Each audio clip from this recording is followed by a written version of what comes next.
شروع اللہ کا نام لے کر جو بڑا مہربان نہایت رحم والا ہے۔ جو چیز آسمانوں میں ہے اور جو چیز زمین میں ہے سب اللہ کی تسبیح کرتی ہے، اسی کی سچی بادشاہی ہے اور اسی کی تعریف ہے، اور وہ ہر چیز پر قادر ہے۔ وہی تو ہے جس نے تم کو پیدا کیا، پھر کوئی تم میں کافر ہے اور کوئی مومن، اور جو کچھ تم کرتے ہو اللہ اس کو دیکھتا ہے۔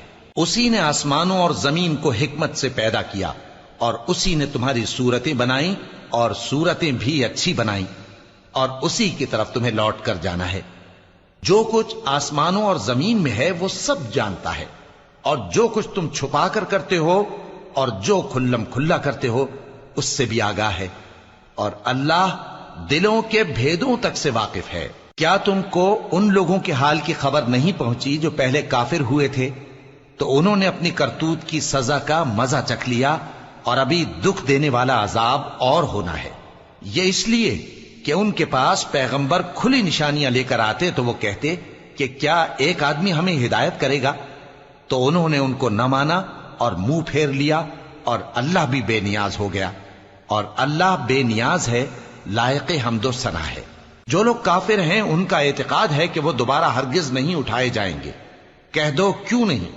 میرے پروردگار کی قسم تم ضرور اٹھائے جاؤ گے، پھر جو کام تم کرتے رہے ہو وہ تمہیں بتائے جائیں گے، اور یہ بات اللہ کو آسان ہے۔ تو اللہ پر اور اس کے رسول صلی اللہ علیہ وآلہ وسلم پر اور اس نور یعنی قرآن پر جو ہم نے نازل فرمایا ہے ایمان لاؤ، اور اللہ تمہارے سب اعمال سے خبردار ہے۔ جس دن وہ تم کو اکٹھا کرے گا یعنی حشر کے دن، وہ نقصان اٹھانے کا دن ہے، اور جو شخص اللہ پر ایمان لائے اور نیک عمل کرے وہ اس سے اس کی برائیاں دور کر دے گا، اور جنت کے باغوں میں جن کے نیچے نہریں بہ رہی ہیں داخل کرے گا۔ وہ ہمیشہ ہمیشہ ان میں رہیں گے، یہی بڑی کامیابی ہے۔ اور جنہوں نے کفر کیا اور ہماری آیتوں کو جھٹلایا وہی اہل دوزخ ہیں کہ ہمیشہ اس میں رہیں گے، اور وہ بری جگہ ہے۔ کوئی مصیبت نازل نہیں ہوتی مگر اللہ کے حکم سے، اور جو شخص اللہ پر ایمان لاتا ہے وہ اس کے دل کو ہدایت دیتا ہے، اور اللہ ہر چیز سے باخبر ہے۔ اور اللہ کی اطاعت کرو اور اس کے رسول کی اطاعت کرو، پس اگر تم منہ پھیر لوگے تو ہمارے پیغمبر کے ذمے تو صرف پیغام کا کھول کھول کر پہنچا دینا ہے۔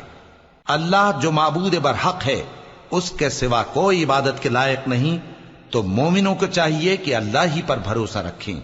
مومنوں، تمہاری بیویوں اور اولاد میں سے بعض تمہارے دشمن بھی ہیں، سو ان سے بچتے رہو، اور اگر معاف کر دو اور درگزر کرو اور بخش دو تو اللہ بھی بخشنے والا ہے، مہربان ہے۔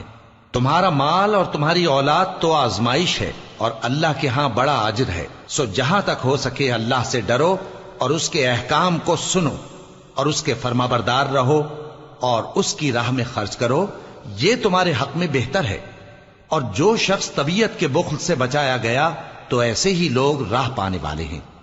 اگر تم اللہ کو نیک نیتی سے قرض دو گے تو وہ تم کو اس کا کئی گنا دے گا، اور تمہارے گناہ بھی معاف کر دے گا، اور اللہ قدر شناس ہے، بردبار ہے، پوشیدہ اور ظاہر کا جاننے والا ہے، غالب ہے، حکمت والا ہے۔